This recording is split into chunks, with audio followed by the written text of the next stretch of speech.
Okay, so recently I've been really cold. So I have some cooked tallow, some bacon scraps. Y'all see that?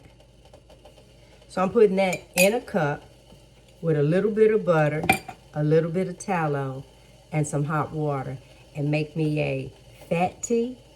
I'll let you know how it turned out.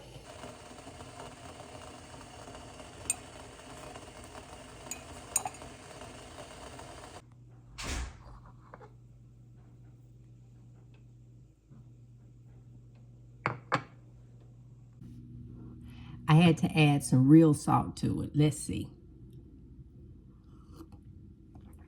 Delicious. Oh my God. Found my new tea. But the best part was when I scraped them bacon bits up in there. Yes. I can really taste it. Oh, this is good.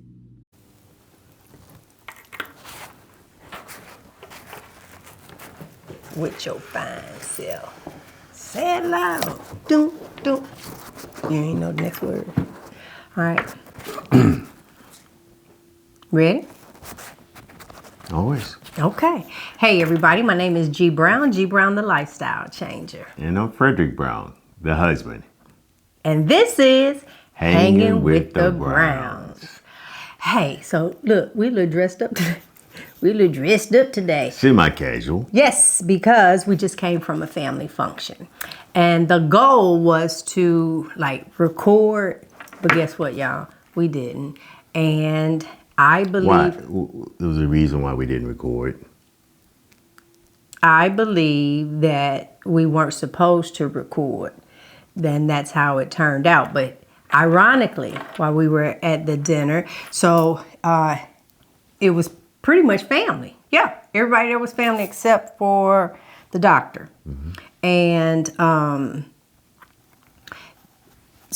I was sitting here, Frederick was sitting here, his mother was sitting next to him, but at the curve of the table.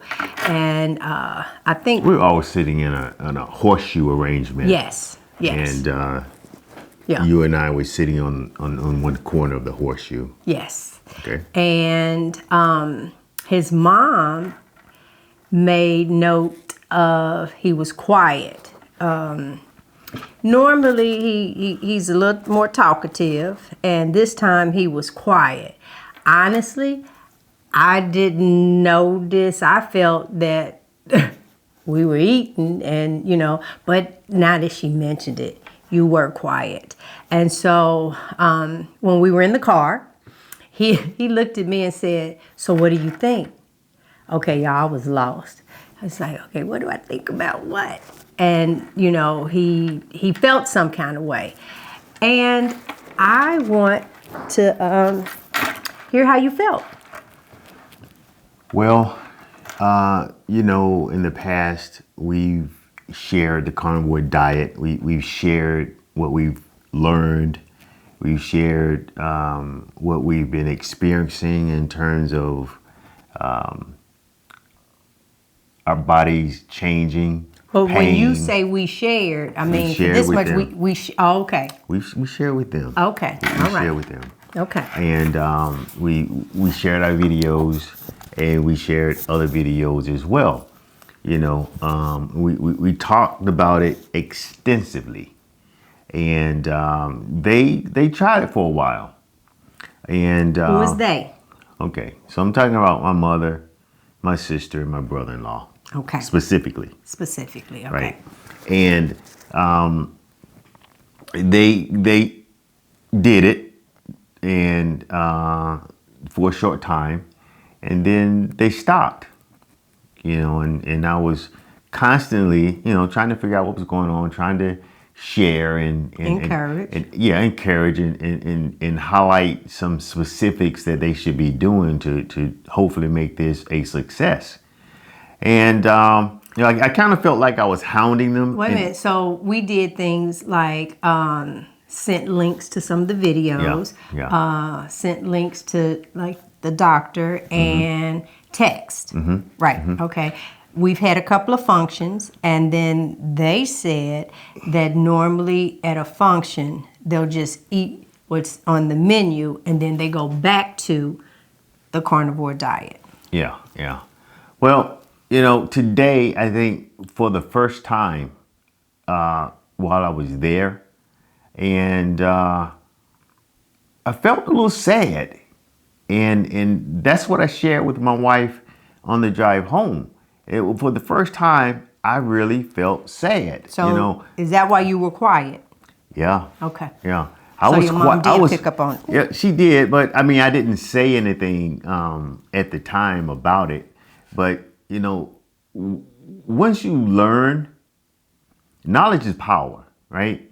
And it all depends on how you use that knowledge to really awaken that power that it has, because it's powerful. But if you sit on it, then you know you're powerless. So I think the thing with me, you know, my wife, she shared with you how she went through when her mother died, and I don't know how I will or would react, but I don't want that to happen. You know, I don't want it to happen, but I know it's got to happen for everybody. But I think that if we change our diet, if we change the things that we take into our bodies, that you know we give ourselves an opportunity to hopefully live longer. I mean, you know, nobody knows the day nor the hour when that time will come, but you don't want to contribute to it. You know, if you know something that can be detrimental to you, you don't do it, right? But I think the bottom line is I was really saddened by, you know, just sitting there being in the midst. I mean, you know, my wife and I ordered a ribeye, actually two ribeyes, but turned out we ended up getting a prime rib instead of one of them. But we still just had our meat and that's it, you know. And they had all of their food and beverages, tea and all that kind of stuff, and cake, and they had it all, but we didn't partake. And I was just sitting there thinking there was a time when I did partake in those foods, and I mean, just a matter of last year when we had that function. You know, my wife looked at me because I went back 2 or 3 times for some cake. You know, and had my refills of sweet tea and ate all that stuff. You know, so you know I've done it. You know, and but now I don't do it anymore, and I think that knowledge that I've acquired kind of made me sad when I see my loved ones, my mother, and I only got one sister, you know, who's married. I mean, finally, I mean, just really happy in her marriage, and I want the best for them. I want longevity for them, you know, together to be happy and healthy the way we are. Well, they are happy. So. Yeah, well, yeah. But I mean, you know, health wise is what I'm thinking about. Right. And, you know, so I think all of that just kind of culminated into sadness for me. And I think that I know recently when we did an interview and you heard me say that if my mom was still alive, I would have not moved her out of her house, but I would have taken her and brought her here for 30 days and fed her for 30 days because I believe she would still be here. And I know you witnessed firsthand my grief, my for everything that I went through. And your mom is still here. And I know that you want longevity for her. I mean, this is something actually that we just discovered from watching the 24-hour live that Carrie did. At the end, there was a gentleman that spoke about the little skin tags that you'll get like around your neck. And he said, even those are gone. And when he said that, it made me touch my neck. And I was like, oh my God. And so today, because I wasn't thinking about it, like Frederick wasn't around me when I did that. And I told him, I said, listen,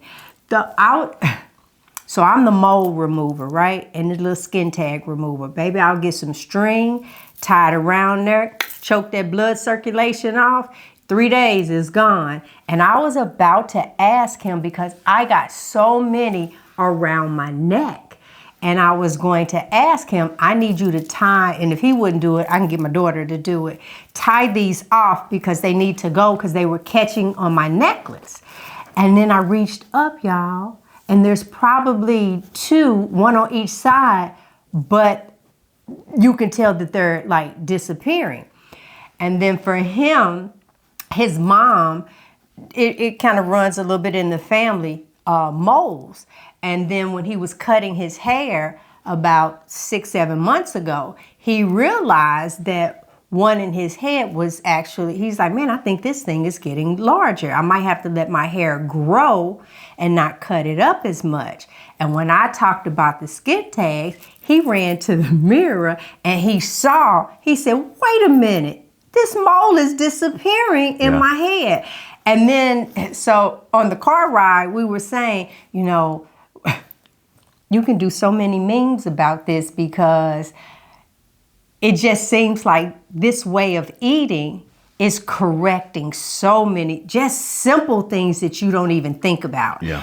And I know that a lot of that played a part. And I will say, my sister-in-law is her and her husband, I mean, they are like the perfect couple. Besides us, they really, really are. And they're getting ready to celebrate in November 8 years of marriage. And they seem like they're still in their honeymoon stage. And so I felt what my husband was saying on the ride home. And I'll be honest, he didn't want to do this show. He didn't. He said no because I don't want to come at them. And I said, no, then find your right words, because instead of saying to them, I can't believe y'all not doing this diet. Now you see what's going on with me and you still eat. Don't come at them like that. Yeah. I mean, that's how you want to bark it out. But why do you feel that way? And then as we were discussing it, he's like, yeah, I don't know how I'll respond if something happens to my mom, especially, see, unlike me, I didn't know about this way of eating. And so now, even though I can't change it, and for as much as there's a little bit of regret, it's like, oh my God, why we didn't find this, a year earlier? Why? And so, but he's on the other side. He doesn't have that why. She's still here. And it really hurts that he knows that this will help longevity. And then to see his sister in such happiness with her husband and to not see it in its fullness, that's where that was coming from. And I know if he feels that way, some of you might feel the exact same way about some loved ones. Yeah, and it really boils down to the why. My why for them means nothing. They gotta have their own why. And that's the bottom line. I think that's part of my sadness is that I know and I have a why for them, but my why for them doesn't matter. It's not what counts. They got to have their own why. And that's what they don't have right now. So that, that's the reason why I'm sad. Okay. So.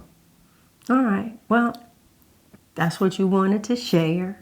And so once again, you might be feeling this way, and all I can say is that we're going to continue in this lifestyle. This is it. I'll be honest. We sat there, we ate. That steak was good. Since they messed his up, he gave me a portion of mine. His, and I gave him a portion of mine. So we had both types.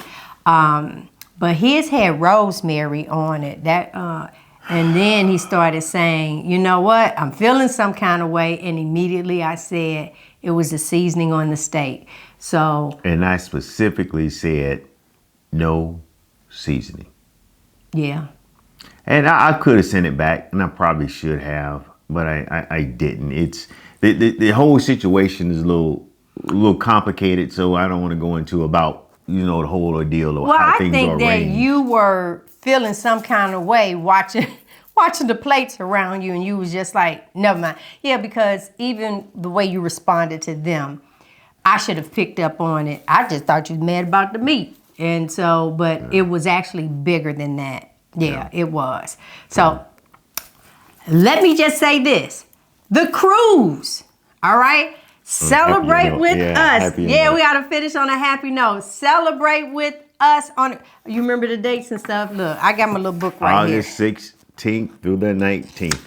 All right. Friday through Monday, 2024. 2024. August 16th to Monday 19th. That is starts on a Friday. You come on the ship, honey, and we're gonna have a good time. It's on Celebration Reflection is the ship, right? Mm-hmm. It is leaving out of Fort Lauderdale, Florida, right? Mm-hmm. And destinations, Bimini and Nassau, Bahamas. Yeah, you got it, boy. You got it. Yes, we want you to join us. The information will be down in the link. I'm not going to go over the other stuff because we do have a video on it, but I wanted to leave on a happier note. So, y'all, can you imagine us taking pictures together, some video footage together, in the swimming pool together, sitting on the beach, honey, together? No, but the thing I'm looking forward to is I'm really hoping we have 50 people, 50 couples. People, period. We got 50 cabins. 50 cabins. Oh, and the biggest part, you have to book your room by October 28th of this year. Yeah. All right? And so you have months to pay for it. There's a $200 deposit for the room. It's not per person, it's for the room. And you have to do that by October 28th of 2023. The cruise is not until 2024. Right. Yeah, we're going to have a good time. Right. But again, the thing that I'm really looking forward to is dinner. You know, I would love to have 100 people sitting, you know, gathered together in a section and all we're ordering is meat. I'm gonna love it. So listen, all right. So our travel agent is going to arrange our dinners because they don't have a table for 100 people, but all our tables will be like this. We could wave, we could talk, we could do whatever. Now let me say this: maybe your spouse is not carnivore, and it is okay that they order whatever the heck it is that they want. The drink package is included, Wi-Fi is included. So Yeah. It is okay, but yet still. But wait a minute. 100 people, 100 carnivores sitting together, ordering 2 steaks each for their entree. I can't wait to see it. I know. And they're going to talk about us time to come because when you're upstairs, if you at a different restaurant and you just ordering meat, breakfast, you're telling them, oh, nope, don't use that oil. What I normally do is get the little pats of butter because they had a real butter out. I give them the butter. I said, cook my eggs in this and put some bacon and some sausage and some ham. Go ahead and scramble them up for me. Get it over easy, however you choose to. And then you're going to grab that big old bacon pile and you don't have to cook. You don't have to clean. You don't have to make your bed up. You don't have to clean the bathroom.